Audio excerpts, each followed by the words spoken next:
輪迴投胎呢個過程點樣嘅咧？天雲咧，佢係會翻天上啦；地雲咧，去地府嗰度報道啦，甚至係進行一個投胎嘅手續。點解每個人嘅投胎嘅時間會有差異？陽間有陽壽，陰間咧亦都有陰壽。陰壽完咗之後咧，咁未必可以投胎嘅喎。比較罪孽深重啲嘅話，佢就會去到受刑啦，又或者降級。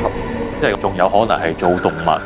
咁我哋去投胎有冇得揀？你都有咁嘅福氣，你先有得選擇。冇錯啦，除非你貸款咯，貸款都要還㗎。咁有人㗎。我嘅家庭、我嘅天賦，甚至我會遇到咩人，今世一咩劇本，都係前世整定嘅。咁我哋呢世人嘅努力有咩意義呢？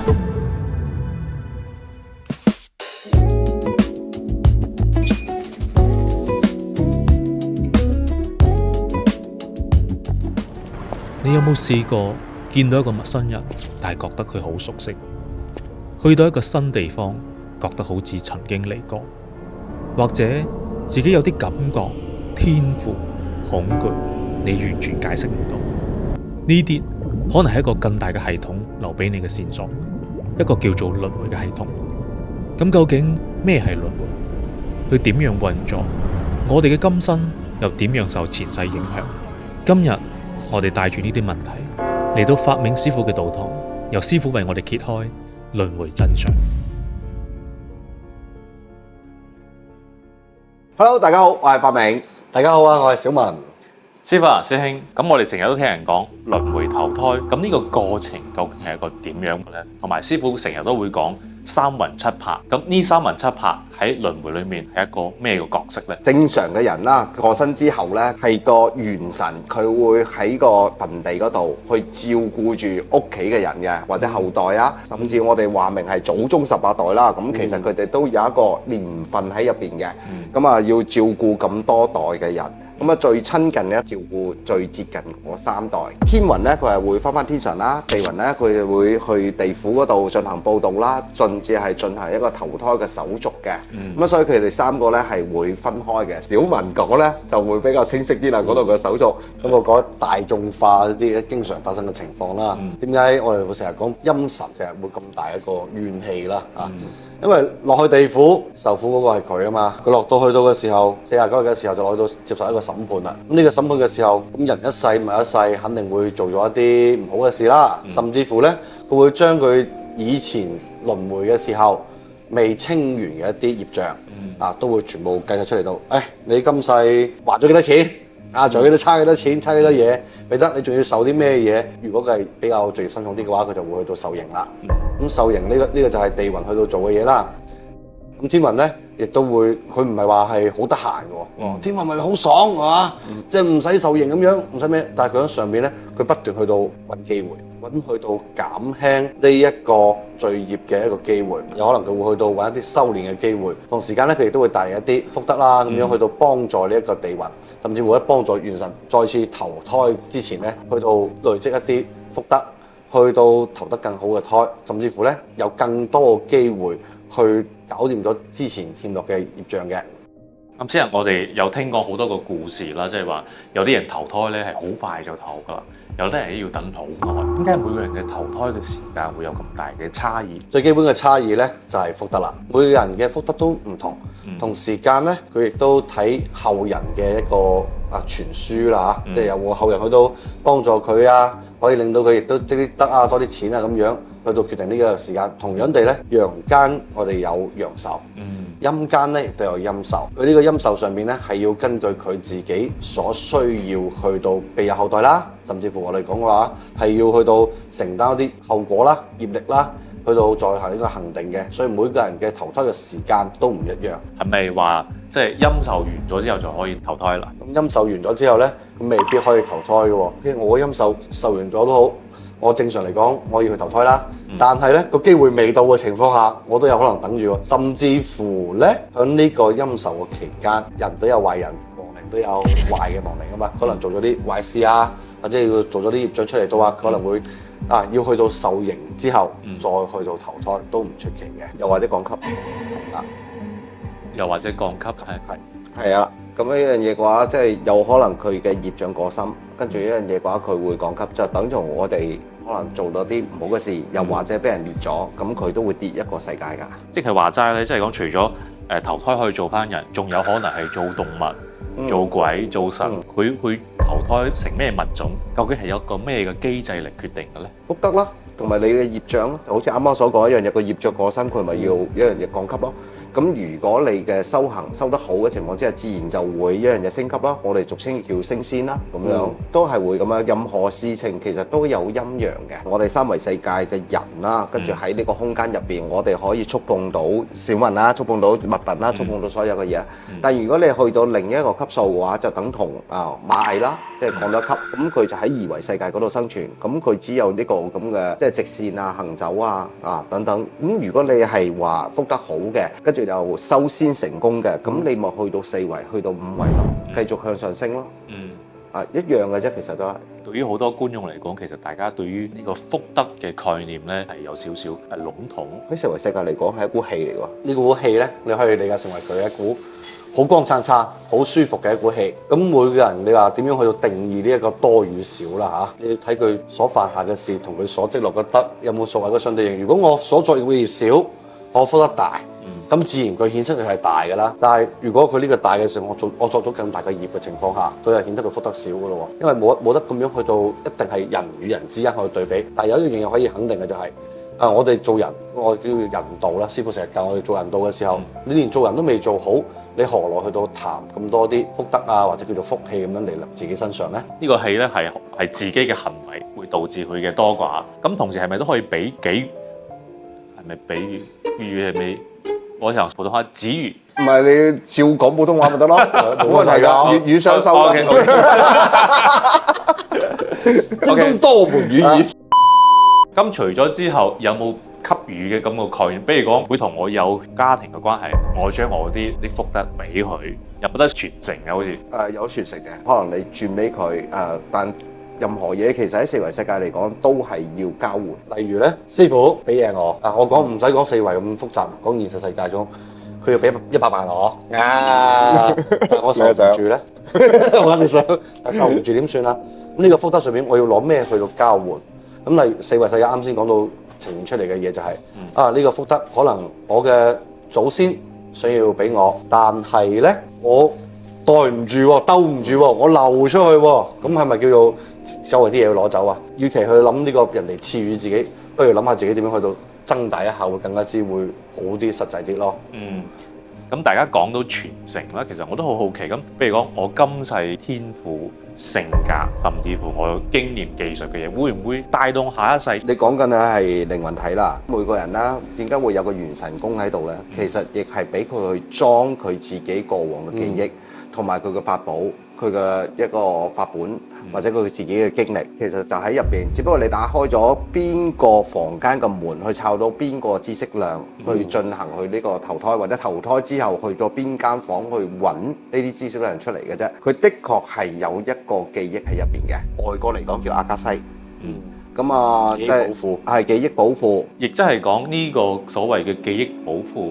其實係我哋每個人都會擁有嘅，係其實係靈魂體擁有，又係講翻我哋嘅一個 body，即係我哋呢個咁嘅 NPC，我被創造咗出嚟嘅情況之下，我係冇過往嘅記憶嘅，我只有被創造嘅記憶。呢一世我好似個機器人咁樣去進行行使，咁靈魂體其實係帶住累生累世嘅所有記憶，然後落嚟投胎到我呢個 body 入邊進行三魂同七魄嘅一個融合。靈魂體投胎嘅時候呢，咁我就要飲孟婆湯啦，只不過忘記晒之前所有嘅嘢，好似個 BB 仔咁樣重新再生活，重新咁再去行。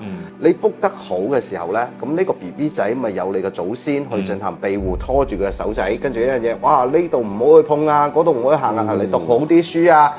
咁你待福得再好啲嘅情況之下嘅話呢，可能你就會有一個守護神啦。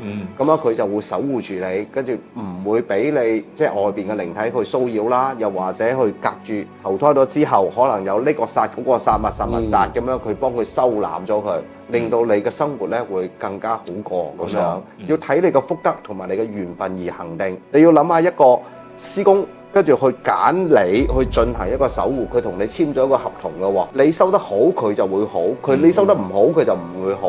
咁你呢世都唔係修行嘅，咁樣我係做咩要咁守護你呢？除非你同我有恩啫。咁樣師公們呢，可以講話一樣嘢比你靈魂體更加高級啊！咁佢自己都會揀人輪迴投胎，咁我相信99.9%嘅人都希望去投胎到一個好人家啦。點解我老豆唔係邊個首富呢？咁我就想問啦，咁我哋去投胎有冇得揀啫？即係咪係有啲我哋可以選擇嘅標準或者點呢？你都有咁嘅福氣，你都有先有得選擇。冇錯啦，咁你去到揀好正常嘅，人都想揀噶啦，亡魂都有慾望啊！我唔想再下一世唔想再受咁嘅苦啦，係嘛？因為佢揀嘅情況，佢會俾有幾個劇本你揀，但係你嘅福德就係支撐到咁嘅劇本，就好似你去買車咁樣，你得幾大錢，你揀邊幾個品牌都好，佢都係嗰個價位嘅一個車嚟噶嘛，佢唔會話係你突破到幾犀利，除非你貸款咯，貸款都要還㗎。咁有人㗎，即係佢投胎前啦，我向政府申請一筆錢，我就想去到俾個機會，佢會俾機會你去到創造更好嘅人生啊嘛，同埋係清除之前嘅業障啊嘛。咁佢會俾機會你，但係你自己有選擇性係惡性循環咧，定係一個良性嘅循序漸進咧？呢個就每個人選擇唔同啦。咁我有個感覺就係好似命都係有定數嘅喎，係即係每個人其實佢喺出生投胎喺呢個世界上已經有個劇本，已經係等於佢。咁啊，即係等於一直喺度講緊我呢個波片咪 NPC 咯。咁我呢個 NPC 本身就係有個劇本喺度㗎啦。咁係邊個靈魂體揀我嘅啫嘛？有可能係你嘅靈魂體去揀到我呢個 NPC，亦有可能係佢嘅靈魂體揀到我呢個 NPC。咁師傅，咁聽你咁講，我其實開始有少少灰啊！即係如果我話我嘅家庭、我嘅天賦，甚至我會遇到咩人、今世一咩劇本，都係前世整定嘅。咁我而家努力讀書、努力工作，為將來奮鬥。咁我哋呢世人嘅努力仲有咩意義呢？嗱，你捆埋咗嚟講啦嚇，麻煩你即係將佢劃分開先。我呢個 NPC 咧本身有一套自己嘅系統喺度啦，即係我本身就係生喺呢個屋企度㗎嚇，咁我就有我自己嘅煞啦，有我自己嘅祖業啦，有我自己應該要過嘅一關嚟嘅。靈魂體咧係佢帶住佢歷生歷世嘅所有嘅嘢，原來落嚟進行投胎，佢會投到我呢個 body 度，但係佢咧都會有佢自己嘅業障，有佢自己嘅劫要渡過。我哋所講嘅升仙啦嚇，咁其實係靈魂體向第四維度、第五維度、第六維度，可能甚至你可能係本身就10維度。然後佢想晉升11維度，而進行呢個咁嘅投胎落嚟，進行修練。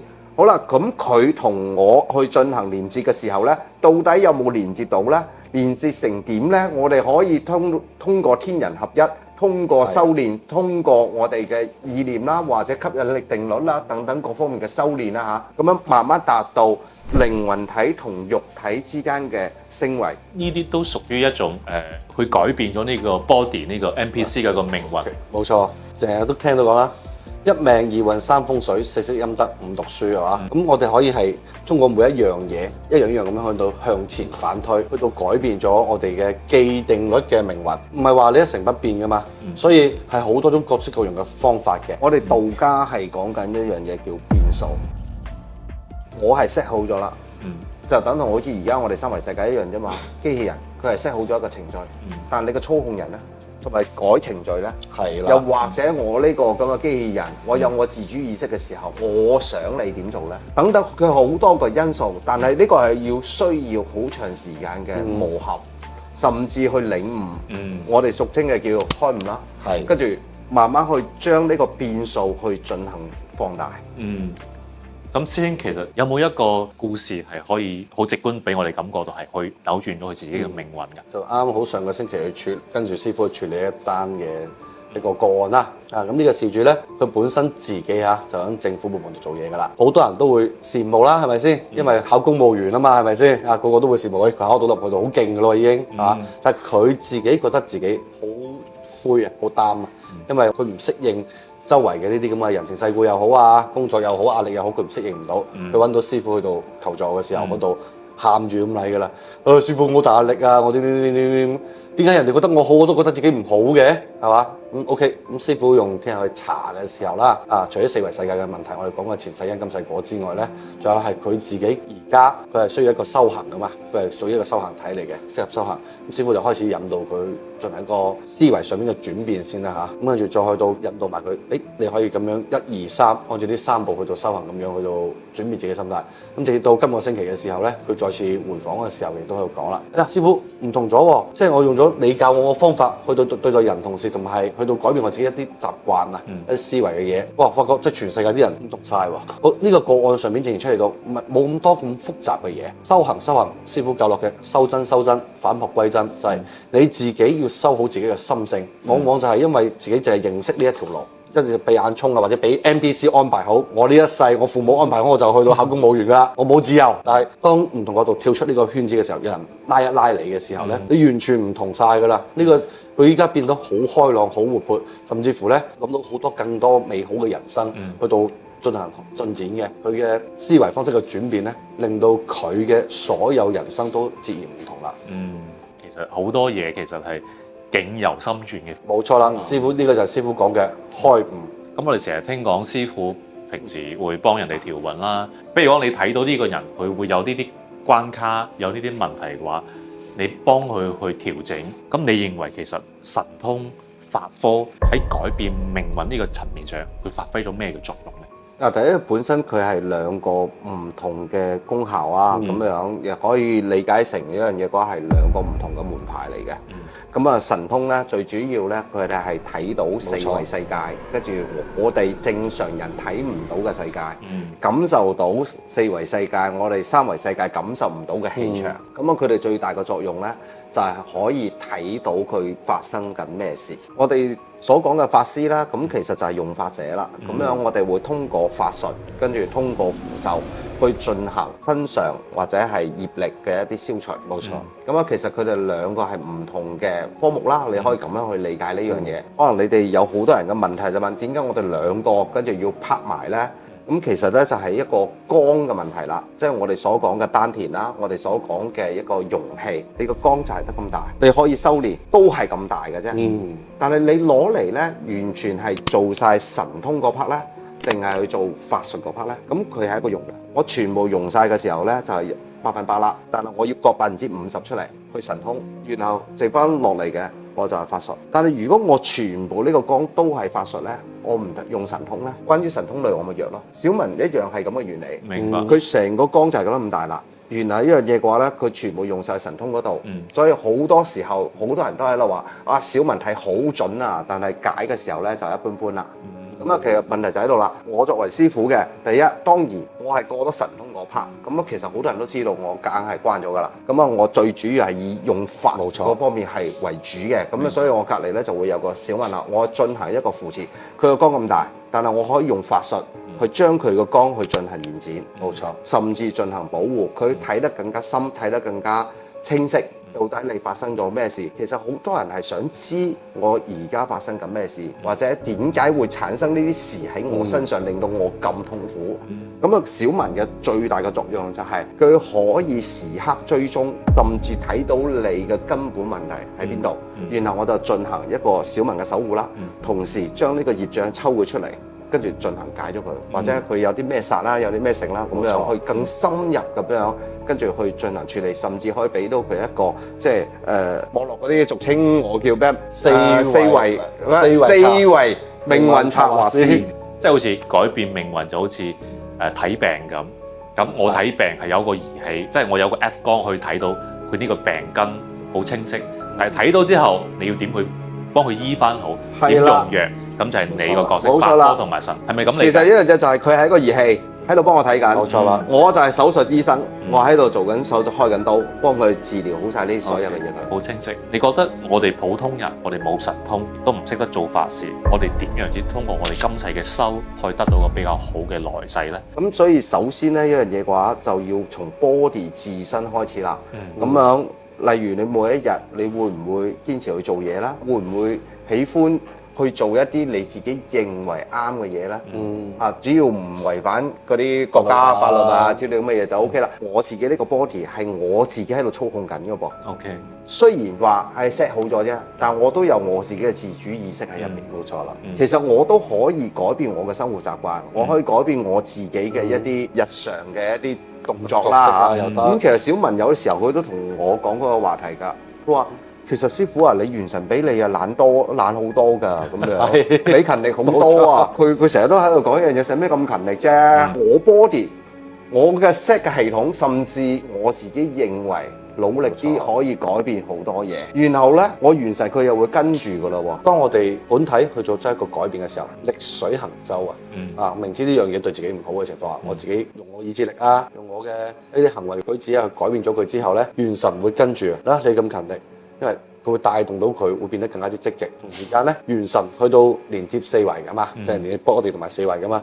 咁你積極起身嘅時候，積極嘅氣亦都會咁樣通過呢個行為舉止動作吸入到本體度。所以我哋呢個準備上面係無時無刻同埋係一個好無形嘅。冇錯啦，做好自己其實就已經最好嘅一個修行啦。係啊，多謝法明師傅同埋小文師兄今期對於呢個輪迴投胎嘅分析同埋拆解，我覺得都俾好多人重新對生命有種新嘅認知。好啦，咁有興趣嘅話咧，就關注我頻道啦。咁我哋下期再見，拜拜。